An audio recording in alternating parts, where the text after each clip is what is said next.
राजा बलि की जो रानी थी विंध्यावली धो रही है और उसकी जो पुत्री रत्नमाला समक्ष खड़ी है।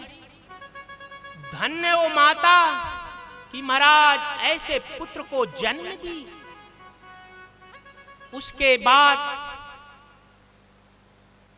ऐसा यदि मेरा पुत्र होता तो पैपान करा के तृप्त हो जाती। और महाराज भगवान बोले तथास्तु, इस इच्छा को मैं पूर्ण करूंगा। उसके बाद राजा बलि कहता है कि महाराज जी आपको सर्वस्व दे दूं। बोले मुझे कुछ भी नहीं चाहिए महाराज। बोले आपका विवाह करा दूं। बोले नहीं, मात्र मुझे जो है 3 पग पृथ्वी चाहिए। राजा बलि सोचने लगा, अरे महाराज इस जगत क्या बोलेगा कि राजा बलि एक ब्राह्मण को ठग लिया, 3 पग पृथ्वी दिया, तो मेरा नाम खराब होगा। नहीं महाराज विचार कर लो।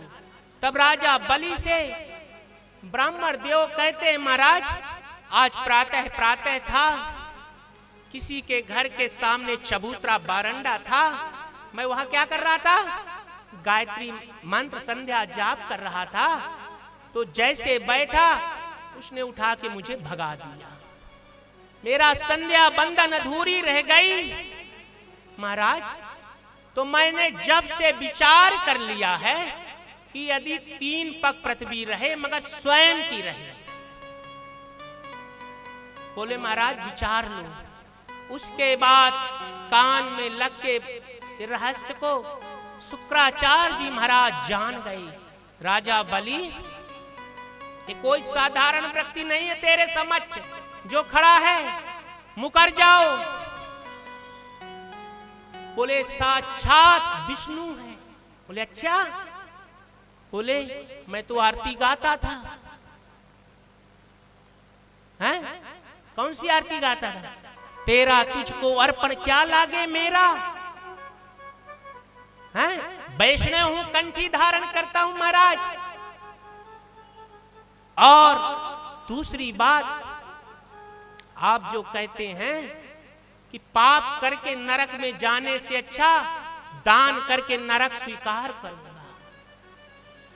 मैंने हां कह दिया है तो दूंगा। फिर शुक्राचार्य ने कहा महाराज 4 जहां झूठ बोलने से पाप नहीं लगता महाराज, अभी भी मुकर जाओ, अभी भी तुम्हारे पास समय है। और महाराज किसी विवाह के प्रसंग के समय यदि किसी कन्या का विवाह हो रहा हो, वहां झूठ बोलने से यदि विवाह हो जाए तो बोल देना चाहिए। यदि गौ माता की हत्या हो रही हो, झूठ बोलने से बच जाए तो बोल देना चाहिए। किसी ब्राह्मण की हत्या हो रही हो तो महाराज झूठ बोलने से बच जाए तो बोल देना चाहिए। किसी स्त्री की लज्जा जाती हो, झूठ बोल देने से बच जाए तो बोल देना चाहिए। तो यहां तो तुम्हारा प्राण संकट दरवाजे पे खड़ा है, मुकर जाओ। बोले नहीं। यहां बामन देव ने कहा महाराज दे रहे हो कि मैं चलूं। बोले नहीं महाराज देता हूं। और आदेश दिए शुक्राचार्य जी को, महाराज संकल्प महाराज कराइए। शुक्राचार्य जी महाराज ने इनकार कर दिया कि मैं जो है संकल्प नहीं कराऊंगा। तो बामन देव कहते मैं ब्राह्मण पुत्र हूं, संकल्प कराना मुझे आता है। उसके बाद कमंडल लिए, कमंडल जो नोक बारह रहता मालूम होगा आपको, और हाथ में फूल अक्षत दिए और जल डालने लगे।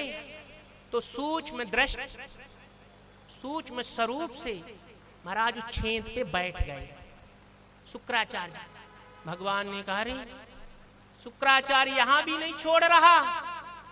और महाराज कुशा लिए और छेदे तो एक आंख शुक्राचार्य की ब्राह्म नाम सत्य हो गई। उसने सोचा कि अब विघ्न करूंगा तो दूसरी आंख टूट जाएगी। कहने का तात्पर्य कि महाराज जब हम कन्हैया की पूजा करें तो एक दृष्टि को जगत को देखना चाहिए। उसके बाद हाथ में पानी डालने लगे तो खून गिरने लगा। महाराज देखो ये खून गिर रहा है। बोले खून पानी गिर रहा है मत देखो, संकल्प लो। और 3 पग पृथ्वी का संकल्प लिया राजा बलि ने। और महाराज लेने के बाद जो है एक चरण से सारी पृथ्वी को नाप लिया। उसके बाद दूसरा ब्रह्मलोक को नाप लिया। अब तीसरा पग रखने के लिए जगह नहीं, कहां नापूं? राजन संकल्प कितने का दिया था? 3 पग का दिया था ना। मेरे साथ छल कर रहे हो प्रभु। आप भी तो सोचो कि जब संकल्प का मंत्र उच्चारण कर रहे थे उस समय बामन थे, आप अभी तो विराट रूप धारण किए हो। और प्रभु इस शरीर से कमाई हुई संपत्ति 2 पग हो सकती है, तो इस तीसरा पग ये शरीर नहीं हो सकता प्रभु। और प्रभु ने चरण से मस्तक पे पैर रखा और तीसरा जो पग था पूर्ण किए।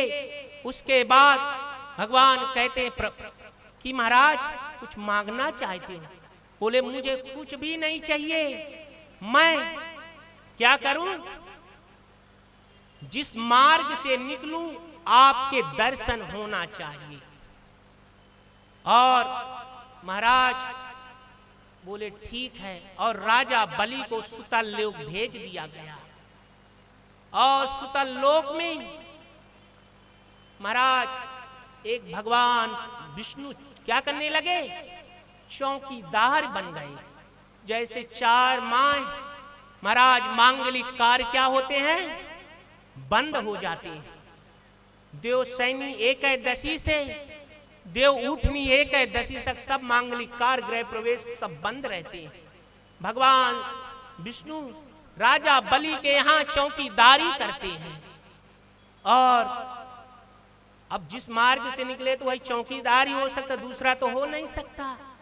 और महाराज यहाँ जो है भगवान देखिए जो दान लेता है वो बंधन में आता है।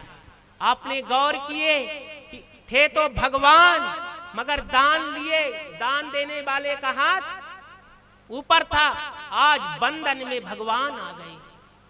उसके बाद माता लक्ष्मी को ये बात मालूम पड़ी नारायण के माध्यम से, नारद जी के।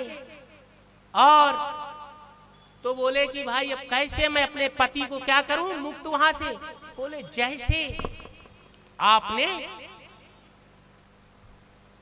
क्या किए कि स्वामी महाराज एक ब्राह्मण भेष में गए थे, आप ब्राह्मणी भेष में जाइए और क्या करिए? रक्षा बंधन के दिन जाइए और वहां से मुक्त कर लाइए। माता लक्ष्मी नारद जी के कहने में चल दी। श्रावण पूर्णिमा के दिन गई राजा बलि के यहाँ। और जब जाती हैं तो महाराज भैया आज तक जगत में मेरा कोई भाई नहीं है। तो राजा बलि भी कहने लगा बहन महाराज मेरे भी कोई बहन नहीं है। तो बहन कहती है मैं सोची कि पूर्णिमा है आज क्या बांधूं? राखी, रक्षा बंधन है। और महाराज राजा बलि को माता लक्ष्मी ने क्या बांधी? राखी। बांधने के बाद दक्षिणा देते हैं ना, भाई बहन को दक्षिणा देता है। तो दक्षिणा की बारी आई तो राजा बलि कहता बहन जो तुझे मांगना हो मांग ले। नहीं भैया मुझे कुछ भी नहीं चाहिए। और शास्त्र कहता ऐसा दान करो कि जो बार बार उपयोग आए, वो ज्यादा फल होती है, ज्यादा फलता है। ये नहीं कि महाराज ऐसा दान कर दो कि ब्राह्मणों को कि फेंक दे कचरे के डिब्बे पे। धोती वस्त्र जैसे दान करते हैं बहुत लोग, तो ऐसा। तो राजा बलि ने बहन को कहा, बहन ये महल है, जाओ जो भी आपको अच्छा लगे वो ले लो, आपके लिए खुला है। माता लक्ष्मी ने महल पे प्रवेश किया, पूरे महल को घूमते घूमते एक दरवाजे पे गई। भगवान श्री विष्णु एक साधारण एक डंडी लिए हुए चौकीदार के रूप में खड़े थे और हाथ पकड़ के लेकर के आई राजा बलि के पास। भैया मुझे इनको दे दो। बोले कौन है? बोले मत पूछो, मेरे सर्वस्व हैं। और भगवान विष्णु चतुर्भुज रूप में प्राकट हो गए और माता लक्ष्मी ने आज जो है अपने स्वामी को मुक्त कराया।